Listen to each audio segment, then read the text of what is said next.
Welcome to the SESI Podcast, broadcasting from the Sacramento City College Makerspace. My name is Luis Guerrero. I am your host for this podcast, and we'd like to welcome you back and welcome a new guest. Her name is Susana Alvarez, Outreach Coordinator for the SESI program. Susana, how you doing? I'm doing great. How are you, Luis? I'm doing fine. Thank you for asking. It's been a while since we made a podcast. We're back, we're live, and we're trying to actually reach out to many of our adults, allies, and mentors who are, come from similar circumstances as our students, right? And just kind of share a little bit of our lives, our stories, and, where we found our voices and how we overcame, our struggles and difficulties.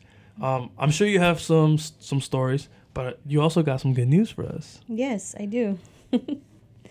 I am 7 months pregnant. Congratulations. Baby boy. Baby boy. Mm-hmm. You have a name? Yes, it's going to be Josue Cruz. Jose Cruz. Did you have a gender reveal party? I did. And it was a baseball theme. Mm-hmm. So I pitched him the ball and he hit it and all the blue powder came out. It was actually really exciting. And we're planning the baby shower for this weekend. So I've been really busy getting all that ready. And unfortunately, I found out that it is going to rain this weekend, so I'm going to try to make the best out of it. Yeah, and you were sharing with me that you got a gift from one of our SESI students who had actually made something here at the Makerspace. He sure did. He actually made a wood sign with says Baby Cruz. I just received it today, so I'm super excited to paint it and be able to hang it on our backdrop. So I'll be definitely taking a picture of that and sharing it with all you guys. Awesome. So, yeah, that was Kevin who designed and really crafted through our laser cutter, a Baby Cruz, symbol, signage for Susana. So let's get right into it. Tell the audience a little bit about yourself, where you're from, kind of the things that represent you and identify you in terms of your life and your journey. So let's get right to it. All right, awesome. So I was born in August 1991. I was born in a small town down south called Merced, California. And both of my parents are from Guadalajara, Jalisco. They met here in Merced. They immigrated over here to the United States when they were in their 20s. But before my parents met, my dad already had 4 kids, 2 which I had no idea about until recently. But 2 of them passed. So one of them was just months old. The other one was shot and killed in LA, through gang violence. But I did grow up with my other 2 half siblings. And when my parents met, they had 4 kids. So I'm the youngest out of the 6 of us. And I had a very difficult struggles growing up because my parents got divorced when I was very young. My parents actually had a lot of issues going on. Mostly because my dad was an alcoholic. So by the age of 1, my mom and us and our siblings moved to Mexico for about 3 years.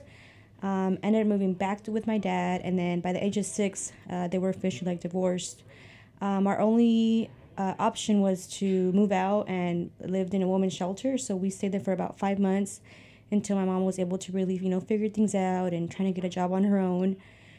So that transition was very difficult for me because I felt like I was very different from all other students in class. I went to 4 different elementary schools. So really trying to find myself was very hard. I always loved school, but I was never one of those that would raise my hand and ask questions and answer the questions, right? So I kind of just, figured things out on my own when I was going to school. And once I got to, I would say to high school, I would say that was where I really was able to feel comfortable with myself. Because even middle school was a struggle as well. But high school, I was able to meet my friends, and I was able to really find myself and kind of just be more proud of who I am, my ethnicity, my culture, my traditions. And, I always loved school, like I said, but I never thought I was going to make it to college. I am the first generation college graduate. So looking back, it's okay, none of my siblings went to college. So I'm like, how am I going to do it? There's definitely no money that my mom can, afford to pay for it. So it was through one of my high school counselors that talked to me into, going to college. And she literally helped me apply for Sac State because I knew if I stayed in town, I wasn't really going to make it anywhere. I knew I had to move out and make something, out of it. So I moved to Sac State, 2009. And my first year was very difficult. I was really homesick. I remember like packing my bags right after class, to be ready to go home because I just couldn't stand being here. I didn't know anybody. So my second year is where I really took advantage of everything.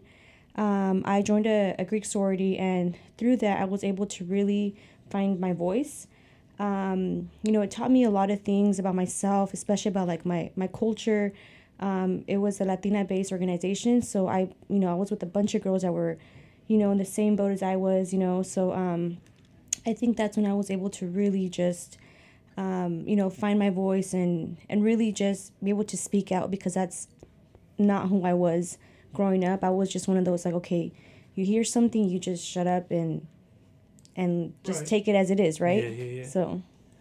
So, yeah, we can definitely relate on just being, well, at least I can relate to you and just being like first generation college student, having a father who has children.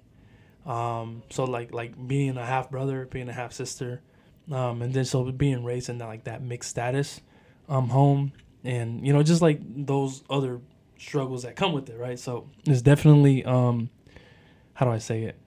It definitely all that definitely impacts how we see the world, but also impacts like our journey through education. Like these are things that we carry to school, and it definitely impacts us. But through all that, did you experience any like additional like hurtful things that I guess you could call like either systemic, like so from like discrimination or racism or any of those kind of like challenges that also presented themselves as barriers as you were moving along? Yes, I think just being a Latina was definitely something that, I guess I just had to work double as hard as everybody else. I knew I was smart. I just didn't know how to use it. I knew it was in me. Like I said, I always loved school. I just didn't know what I can do with it. I didn't think I was capable of actually going to college and graduating. But I think just being a Latina, female, it's just whatever we do, it has to just be twice as like, twice as hard and work for what we have to get. And, it's more difficult, but at the same time, it's something that we have to really empower ourselves, woman to woman, just to know that we can do it. And it's all about just supporting each other.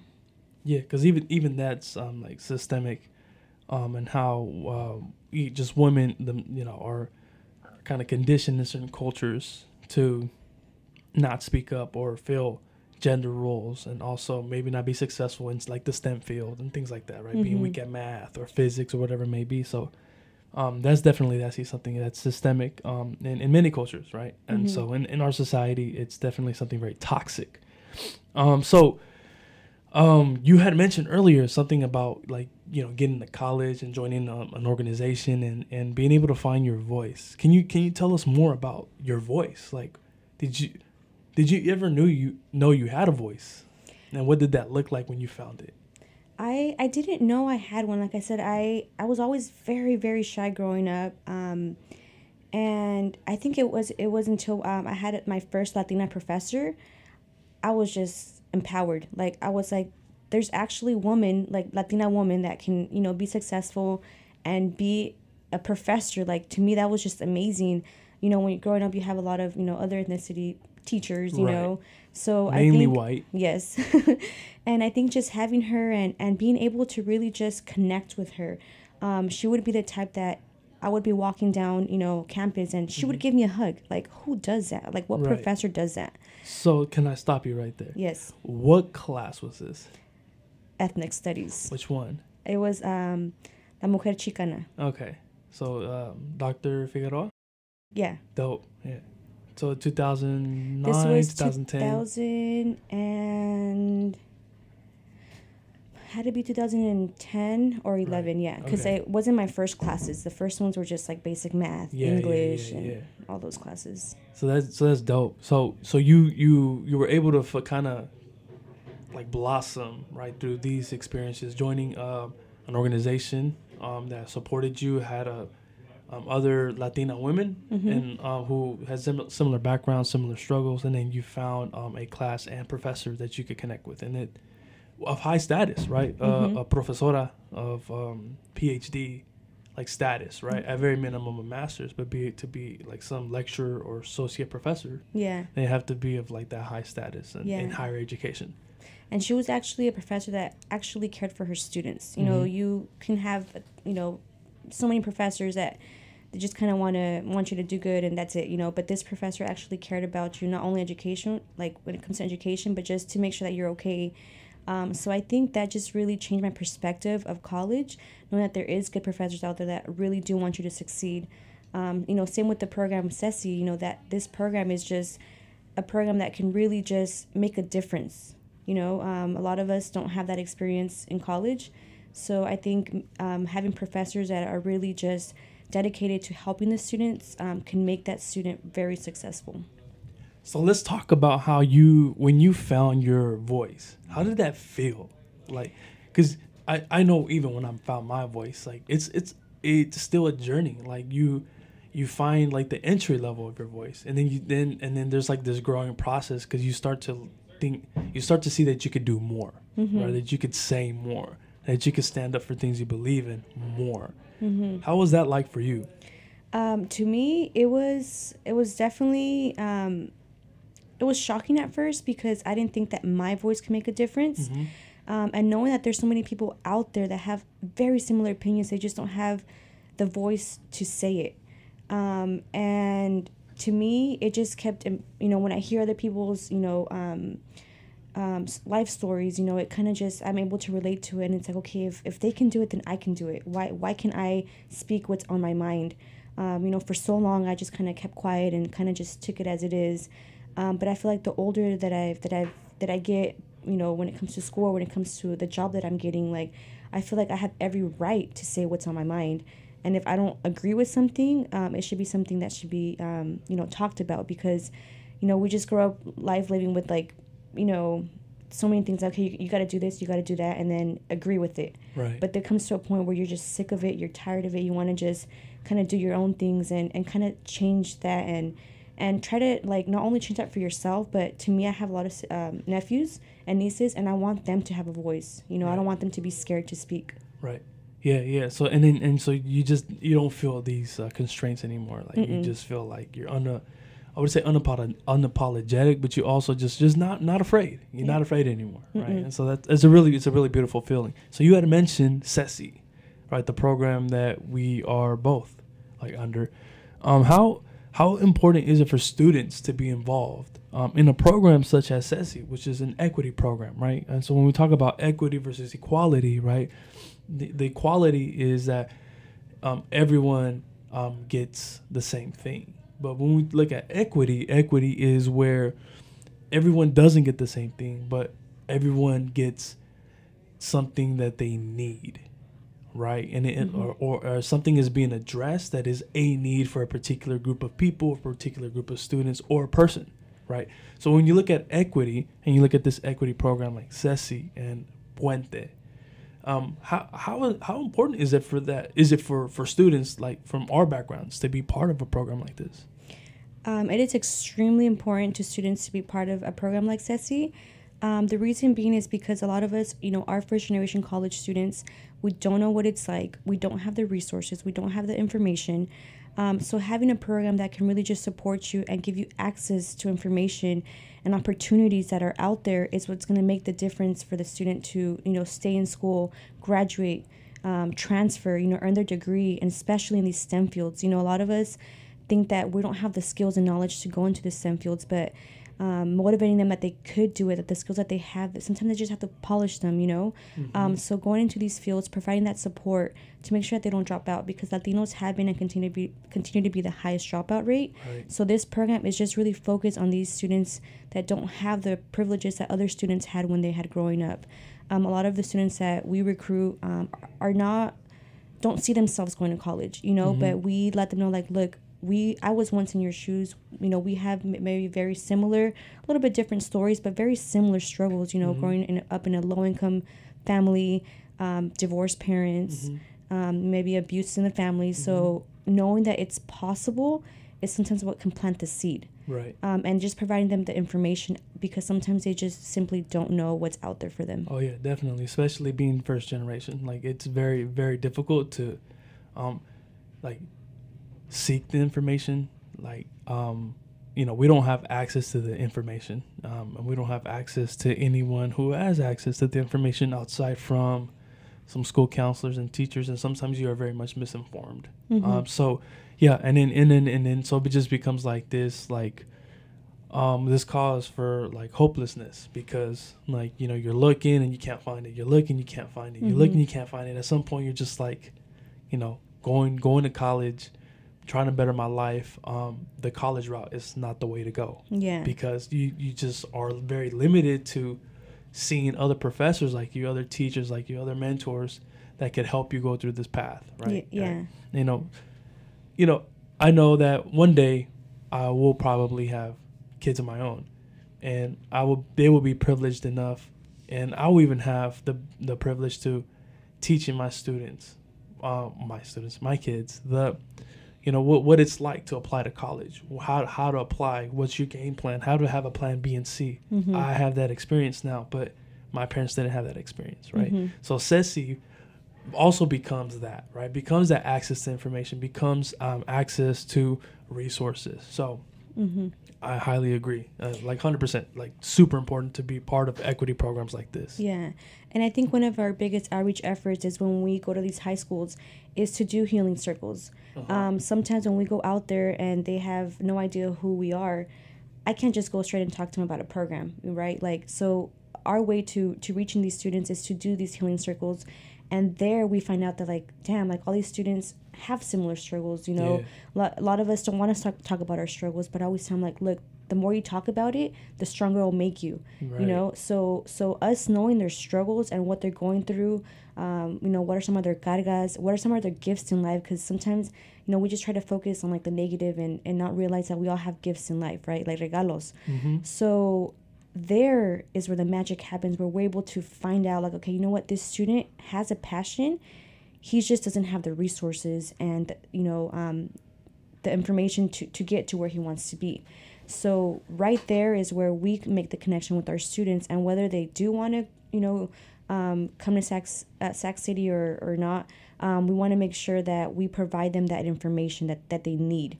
Whether if they want to get a certificate or earn a degree or transfer, we want to make sure that we provide everything that we can for them to utilize and be able to make their decision when they're looking into college. Yes, and ultimately, allowing our students to blossom, to find their voice, right, and to become change agents in the community, to come back to the community, right, and continue this circle of support that we need to continue to give back to our people, our community, because there's a system that doesn't do that, right? And so, yeah, those definitely, and so finding that voice, right, is extremely important for each individual.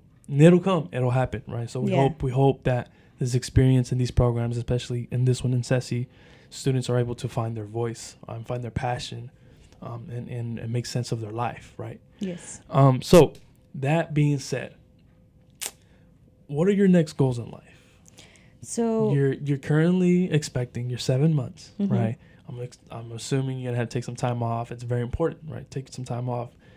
But what's next? You got your degree, your bachelor's degree. You're working with SESI, and I'm sure you have a lot of other ideas and things in store. Yes. So through the work that I do here with SESI, it has really motivated me to apply for the master's program in school counseling. Because in my life, there's a counselor that made a difference for me to go to college. I feel like I want to be that person. So I do want to go back to school, get my degree, my master's degree, and I would want to start off at a high school. The good thing about school counseling that you can always stay at K through 12 or move up to higher education. But my ultimate goal is to be the career counselor at a high school, And then depending on how that goes, if it's well, then that's great. You know, I'm very open to other options. So I would love to still explore and see how it would be to be a career counselor here at a city college or a university. That's awesome. That's great. Yeah. So that's definitely my plan. That will take me about 3 years. And then, I mean, if I can come back here, I would love to. Yeah. That's dope. Yeah. Hopefully SESI's still around. You know, I know we can make it happen. Yeah. Yeah. No, we're doing great things. So, so all support, all good vibes your way. Any last words for our audience, anyone listening, anything that you would like to let them know? Because, you know, the moral of these podcasts is to kind of share our collective struggle, right? Share and uplift each other and give words of motivation of you know, ganas. You know, any last words? Yes. One thing that I just find, you know, very like motivating to myself is just acknowledge your past. You know, sometimes we don't want to look back. We want to just kind of move forward and ignore it. But you really have to acknowledge it and embrace it, because that's going to determine, you know, where you're going to go next. You know, once you're able to acknowledge your past, live the present to build your future, is just what's going to make, you know, your life a lot better. So those are my last words. Own it. I appreciate it. That's dope. So, yeah, Susana Alvarez, thank you so much for being part of our podcast. So to wrap it up, you know, it's really insightful to tap into the stories of our mentors and our students. Obviously, this isn't our first episode, but we constantly are seeing the same themes, right, around struggle, around identity, around finding your voice. And so it's extremely important that we continue to understand people and their perspective and their struggles, and really try to empathize with people, and being open-minded to seek support, being open-minded to support where it's needed. As individuals outside, we need to be open-minded and see how we, as a community, as a people, can move forward in supporting others where the support is needed, where the help is needed. But that being said, I appreciate y'all checking in on this podcast, broadcasting from the SESI and Sacramento City College Makerspace. Your host checking out, Luis Guerrero. Our guest, Susana Alvarez. Peace out. Bye. Take care.